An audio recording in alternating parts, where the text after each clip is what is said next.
E engraçado, né? Porque em cada café a gente vê que as coisas vão se encaixando. É, a Barbie. Só pedir nada, inocente.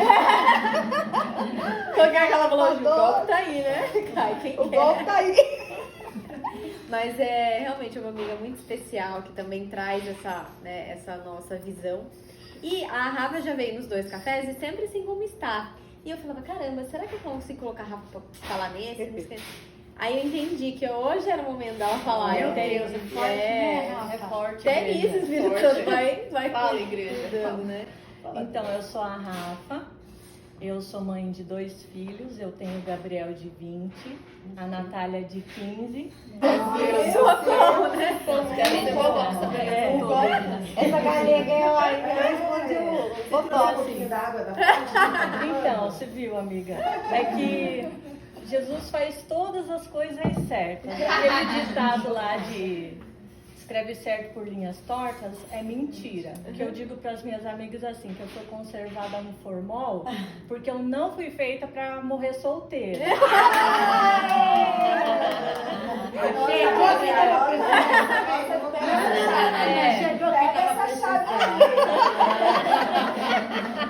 Então, eu fiquei casada por 12 anos e eu tô divorciada tem 10.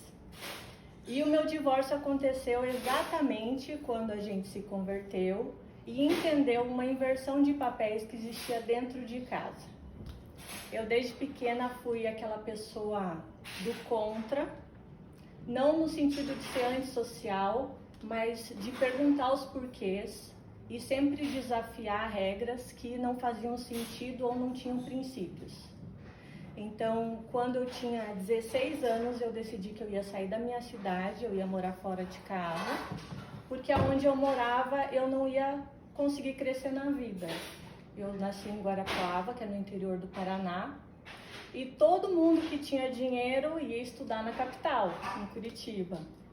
Então, como eu não tinha dinheiro, eu decidi passar na melhor escola federal que existia e passei. Sem saber direito o que era o curso, desenho industrial, então eu sou designer também, sou projetista de imóveis. E quando eu passei nesse curso, eu disse, mãe, a chance da minha vida, você não pode me impedir de estudar lá. E ela, sem saber direito o que fazer, me deixou morar sozinha com 16 anos. Eu terminei o curso, eu fiz arquitetura, eu comecei engenharia civil, eu fazia as 2 faculdades ao mesmo tempo. E no meio da faculdade eu decidi casar e ter filhos. A consciência que eu não tive dentro da minha casa e que nasce dentro de cada um.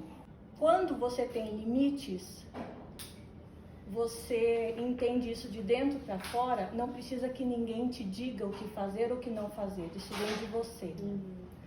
E é o que vocês vão ter que aprender a fazer com os filhos, nessa situação que vocês têm hoje, de ter uma família contigo e uma família diferente na casa do pai. Você não consegue ter um controle do seu filho. Então, você sabe que o filho é seu, mas você vai ter que entregar isso para Deus. E aí a consciência que ele tiver é que vai decidir, vai determinar o destino dele, né? O seu filho vai ter que fazer uma escolha.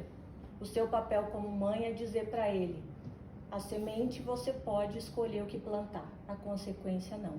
A colheita é obrigatória. Então, se você escolhe seguir o que seu pai faz ou ensina, você já sabe qual vai ser a colheita. Você tem que só ensinar o certo e errado. Esse é seu papel de mãe, né? E aí, com 22 anos eu casei.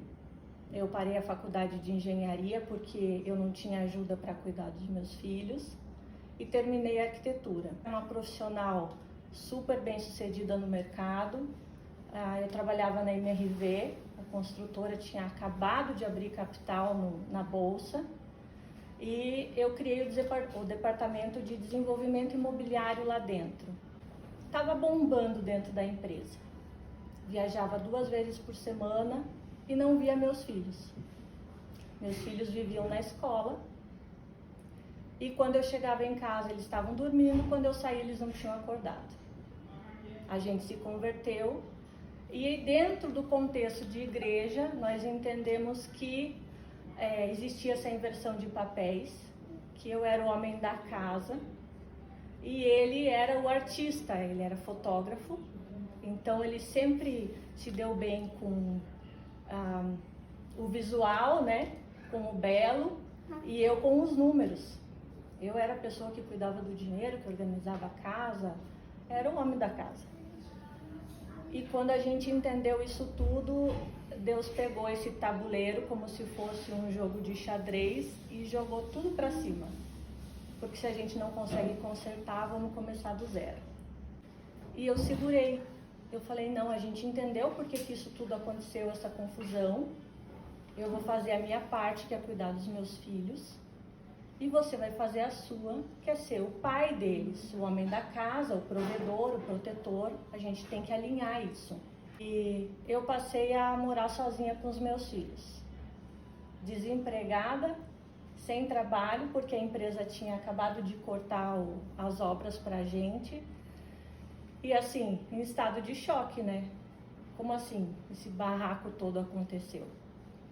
E aí eu precisei aprender a sobreviver com essa história de alienação parental, com essa história de filho não querer ver, pai não querer ver filho porque arrumou namorada, de filho começar a ir mal na escola porque não vê pai. Aí você paga a psicóloga para a psicóloga dizer que o pai tem que amar o filho amar o pai. E ela tira sarro da minha cara hoje. Ela deixou de ser terapeuta para ser minha amiga. Ela diz, Rafaela, o meu trabalho é tão bem feito que o seu filho, que não queria enxergar o pai na frente, agora ama o pai e odeia você. Porque eles sempre invertem os papéis, é normal. Vai chegar o tempo em que ele está do lado da mãe, vai chegar o tempo em que ele está do lado do pai, porque ele precisa passar pelas duas fases para ter a opinião dele.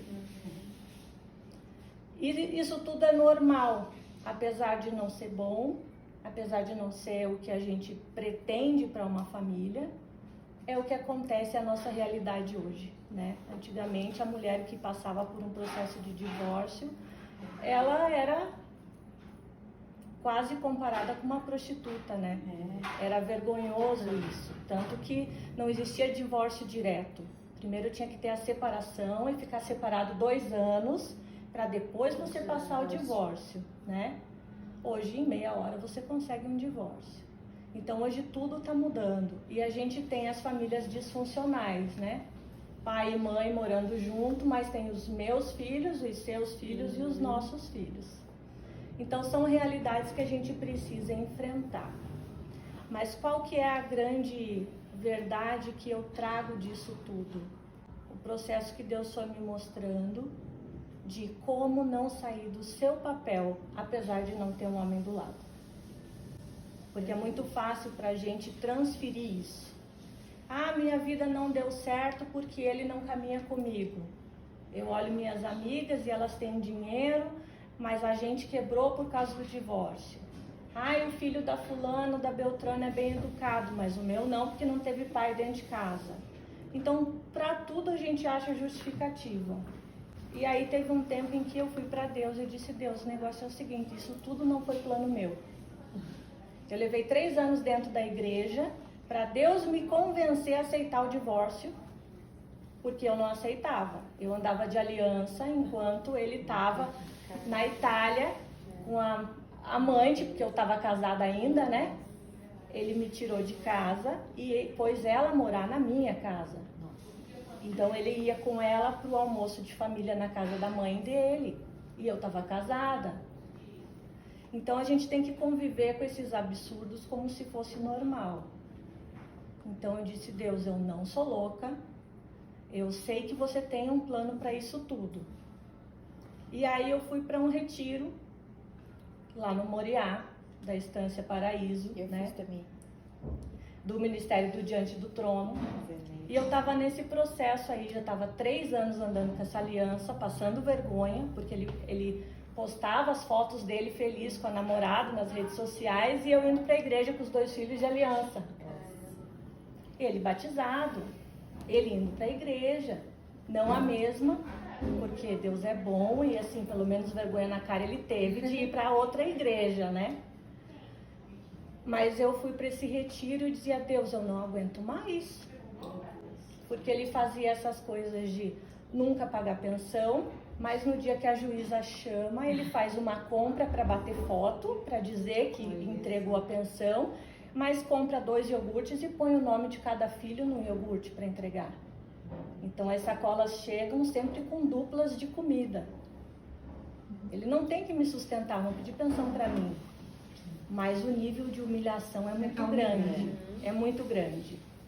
E aí você precisa chorar escondido, fazer cara de paisagem, porque o que você sente, seus filhos sentem. Se você não tem estrutura, você desestrutura eles. E aí para você é momentâneo. Daqui 6 meses passa, daqui 1 ano passa. Para eles é uma vida inteira. Vai ser um adulto desestruturado por causa daquela situação que ele passou de trauma. Então, a gente como mãe tem que ter muita consciência disso. Ah, mas ele é um canalha, ele fez isso, ele fez aquilo. Não interessa, esse é o seu marido, não é o pai do filho. Você tem que saber separar esses papéis. O que aquele homem viveu com você é a sua história, não é a história do seu filho. Ele tem o pai dele, que ama ele, mesmo que não venha buscar. Que vai continuar sendo o pai dele, mesmo que nunca veja. E só vai dizer se está certo ou se está errado é o próprio filho. Não vai ser você, porque senão você passa a ser a vilã da história. Passa a ser a vilã mesmo. E aí, depois que você já falou, como que a gente volta Tudo tem conserto. Já vomitei, né? Tudo tem conserto. Porque na verdade, para você chegar nessa maturidade que você está hoje, existe um tempo. Existe né? o caminho, claro que Processo. existe o caminho. O meu processo foi muito lento. Doloroso, igual 3 anos. 3 anos andando de Conta aliança. como foi da aliança. E daí num dia eu chegava, orava para ele voltar e no outro dia eu queria matar, né? E aí eu cheguei na instância para fazer esse retiro e daquele jeito ovelha gorda Mas que o a gente retiro fala, era né? para mulheres divorciadas? Não, Porque não tem, né? Não. A mulher divorciada não existe. Ela não faz parte. Agora eu quero fazer outra pergunta. Imagina se você Veio, saiu num retiro e tal, com uma veio, mulher vou casada, perguntar. você divorciada. Não. Veio, vou perguntar. Você linda, maravilhosa assim. Como você era recebida pelas casadas? E o Eu medo? sou uma ameaça dentro da igreja. Você viu aí que eu falei, né? Meu Deus. A gente não faz parte de grupo nenhum. Você não é solteira, você não participa dos retiros Você é de ameaça. solteiras, você não é casada.